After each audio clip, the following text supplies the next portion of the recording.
September 14, 1944, 18,500 feet above the channel, a lone P-47 of the 56th Squadron, serial number 427883, climbed into a sky lit by burning wreckage and tracer lines.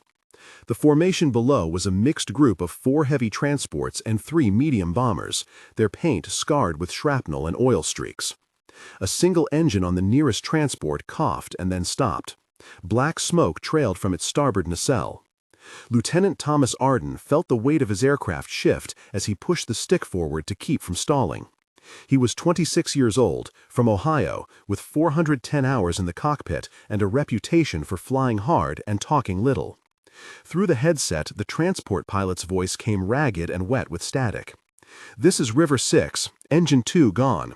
We are losing altitude and fuel is low." Behind Arden, in the belly of the formation, Corporal Sam Ortiz watched the transport slide, his hands gripping the radio rack like a lifeline. 90 miles stood between them and the nearest friendly shore. 20 enemy fighters had poured from a cloud bank below and were climbing to meet them. One choice would decide whether 9 men survived and whether one pilot would be willing to burn every drop of fuel to keep them alive.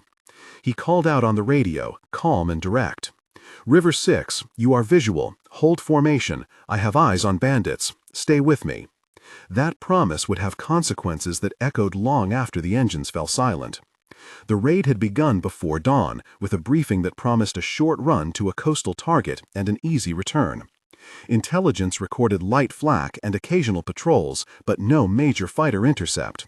They took off at 0420 and crossed the French coast at 0614, not yet halfway through the mission when the first transport's motor detonated under a spray of shrapnel. The objective was logistic interdiction, 110 miles inland.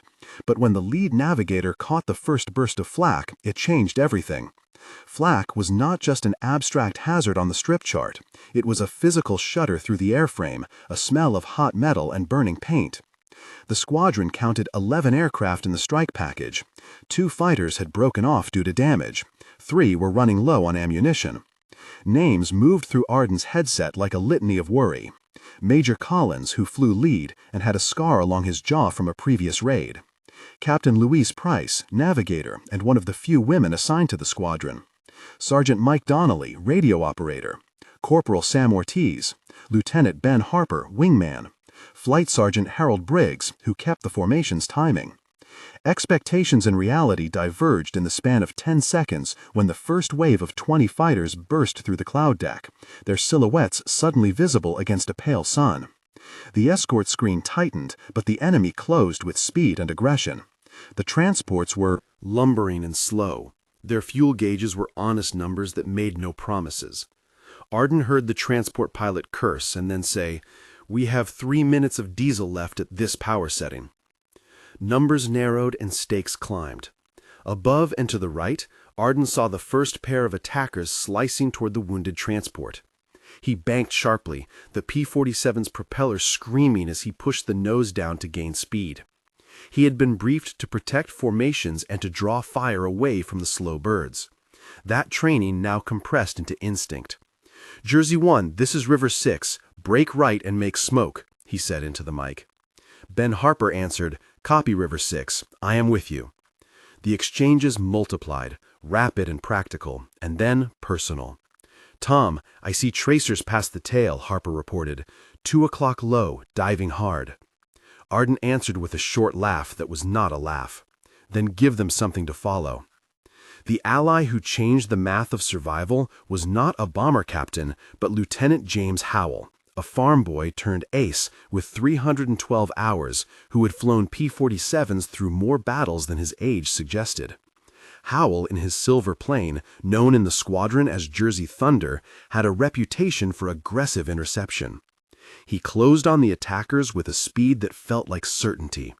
"I have you, River 6, visual," he said. "Form up on my 6 and keep engines in. I will take the bandits from starboard." His voice was steady, a promise that barked through the static and became the pivot on which decisions would turn. The first trading of fire sent a line of tracer across the sky, a thin gold thread that smelled of burned cordite and hot metal in Arden's headset. The guards were up, but the enemy had numbers, and the wounded transport was a soft target. Radio chatter layered the moment with human details. "Briggs to lead, we are losing hydraulics," he said. "Donnelly, get the raft ready." "Roger, Briggs," Donnelly replied, voice low with the fear he did not try to hide. The first major intervention had bought time, and it demanded a small confession of hope from the crew. At roughly 1/3 into the flight time of the rescue, the video would normally pause to let viewers breathe and choose sides. If you were asked right then which move you would make, what would you say? Would you stay with a crippled transport, or would you withdraw to preserve yourself? Pause for a second and write in the comments, starting with, "I would stay" or "I would leave." Tell us why your choice feels right or wrong. This conversation matters because it forces us to measure courage against survival, and because the men over the headset were asking themselves that exact question while tracers stitched the sky and fuel trickled down to a number on a dial. Back on the plane, Arden heard voices that were human and prayer. "Tom, what is your fuel reading? How long you got?" Ben asked. 40 minutes at this throttle," Arden answered. "I can run cover for 2 passes, maybe 3. "We need more than passes, River 6. We need an escort all the way to shore," Howell said.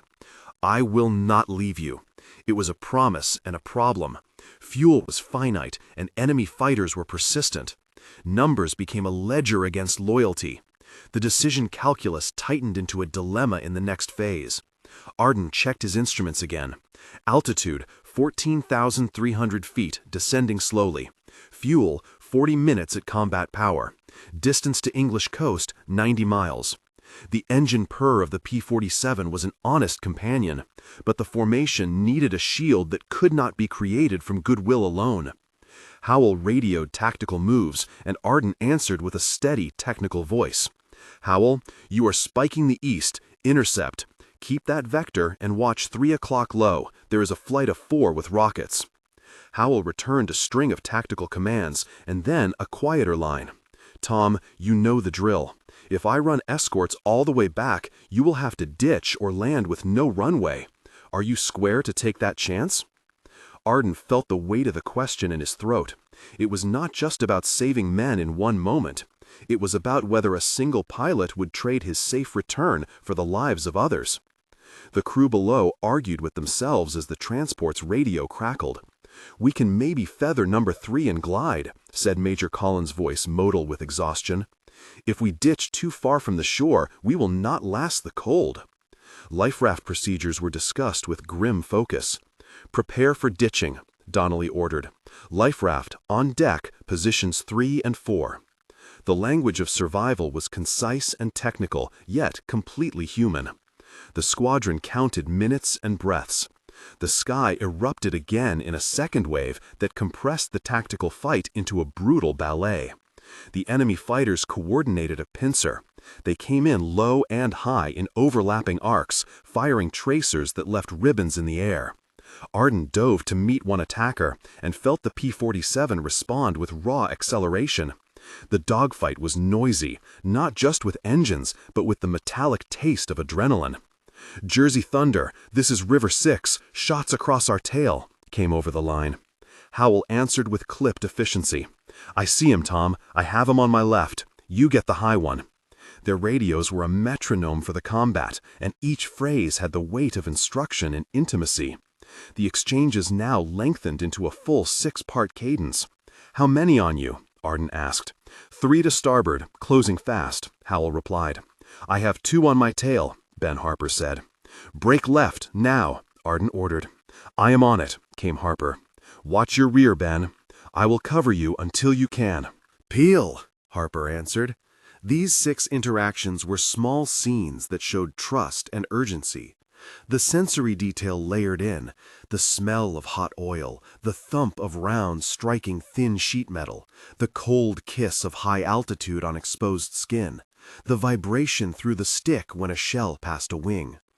Among the fighters, Howell made a calculated run that would draw the majority of attackers away from the transports. He dove and then rolled a maneuver that put him between the formation and a squadron of fighters 3 times his number.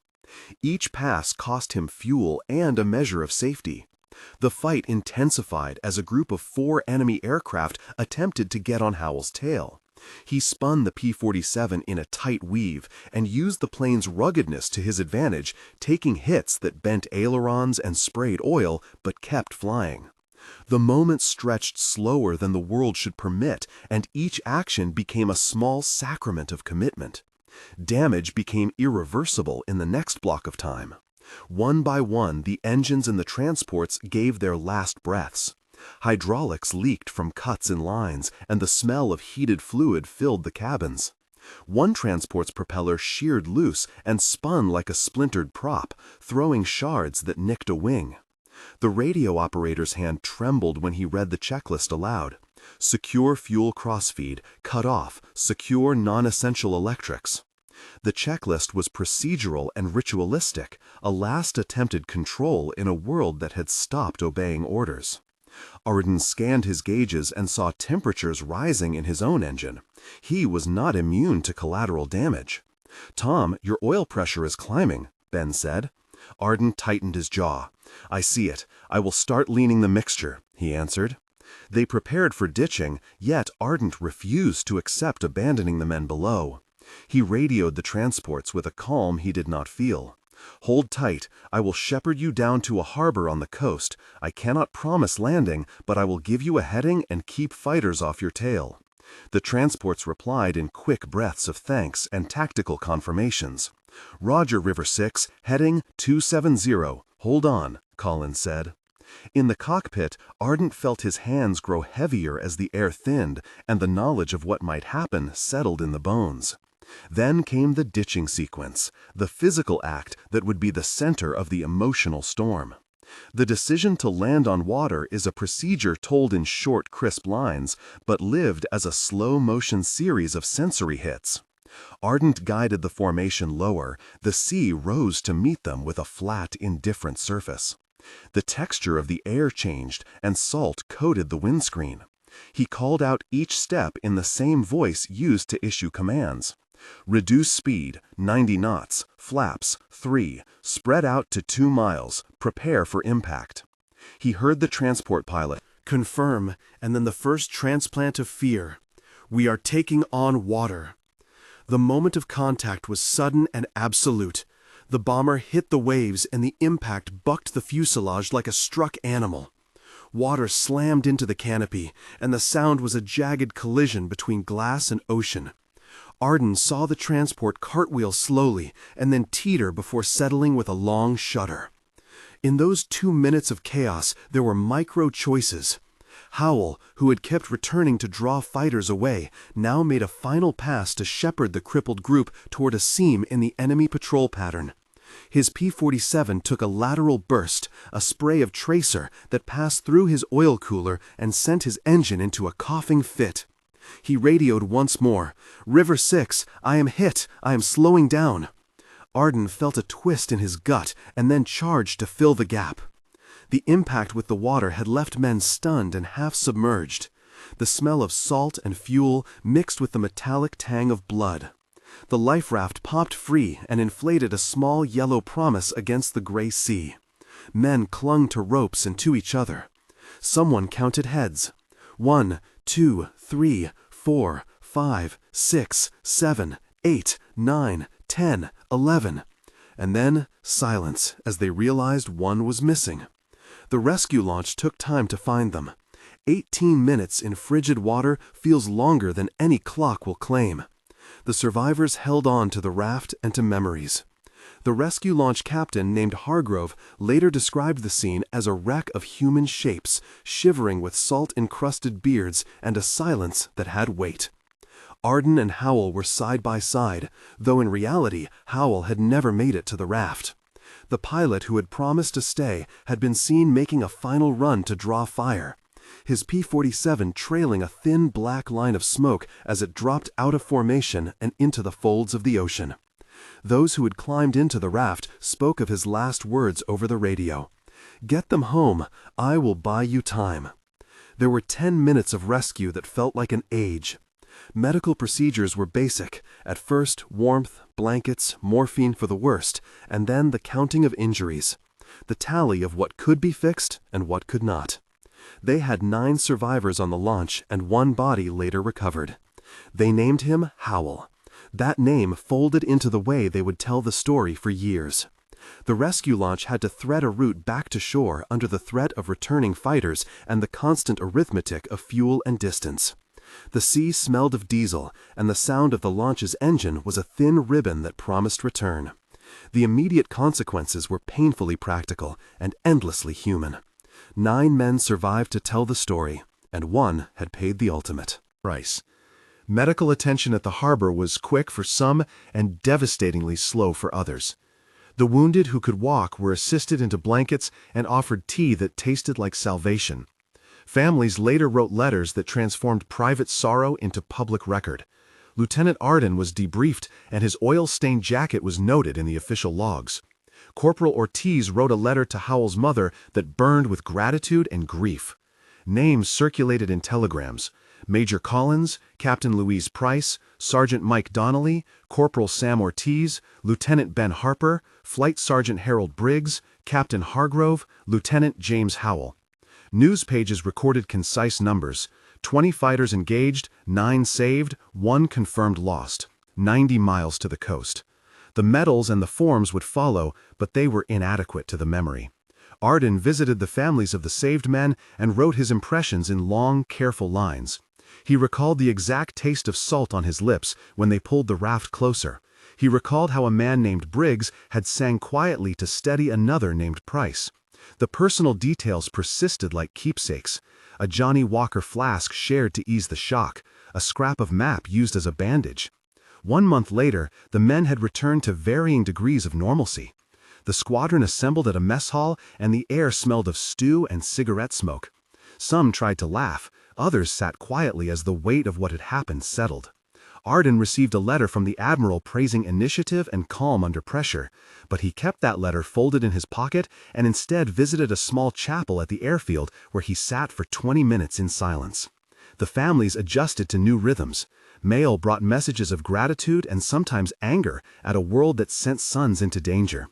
Howell's mother received a telegram that was precise in its pain, and later received donations to a fund set up in his name.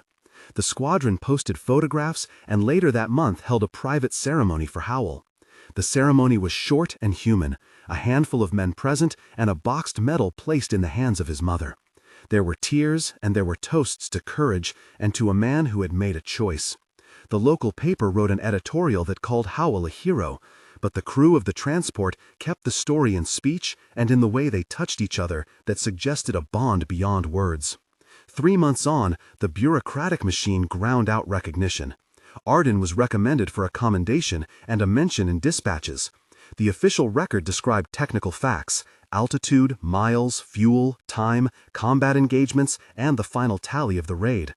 There were interviews conducted with surviving crew who described the sensory detail of the fight: the smell of tracer, the taste of sea spray, and the feel of cold on the fingers when they clung to the life raft. The narrative in public was, but the private recollections were sharp and raw. Letters kept arriving to Howell's mother from men who had been saved. "He stayed with us when he should have left," read one. "He bought us minutes that were golden," read another. The family held a small public reception and gave the funds accumulated in Howell's name to a scholarship that supported children from aviators' families. Memory moved from immediate grief toward a curated legacy. 6 months past the ditching, the long-term consequences became visible. The squadron had reorganized, and there were new men with different scars who learned the story as legend. Arden made a habit of visiting the men who had been rescued and those who remained alive in the memory of battle. He wrote detailed reports that would later serve historical accounts and training manuals on escort tactics and ditching procedures. The tactical lesson was clear: do not allow too many transports to group without adequate escort. Do not trust intelligence about light flak, and always plan for fuel expenditures in combat maneuvers. But the human lesson was more complicated. In reunions years later, men would speak of small things, like the smell of Howell's jacket, the way he had joked to keep others from trembling, and his final words that had nothing to do with medals and everything to do with loyalty. The legacy rippled outward. Howell's name, given to a scholarship, a plaque at the squadron chapel, and letters that arrived each year on the anniversary of the ditching. Arden could not forget the way the sea looked that day, a hard, unblinking gray that swallowed metal but kept memory. In the end, the story was not only about tactics or numbers, it was about the choices made under fire. 9 lives were saved because a P-47 pilot stood between 20 fighters and a group of vulnerable transports, and because he chose to spend fuel, speed, and finally his position to keep others alive. The official records would list dates, altitude, miles, fuel time, and the commendations, but those were only part of the accounting. The men who survived carried scars and gratitude and a story they told in the way they helped their own families decades later. If this account moved you, honor them by sharing it and by reflecting on what courage and sacrifice mean in a world that still asks ordinary people to make impossible decisions. If you were in that cockpit, what would you have chosen? Would you write "I would stay" or "I would leave" in the comments and explain why? Your words are part of how we remember. Because memory is a living thing, and stories are the way we keep the dead from being forgotten. If you want more documented reconstructions like this, subscribe to the channel. We bring research, interviews, and archived documents into each episode to honor those who acted when the stakes were human and the choices were costly. Thank you for listening. And for keeping the memory alive.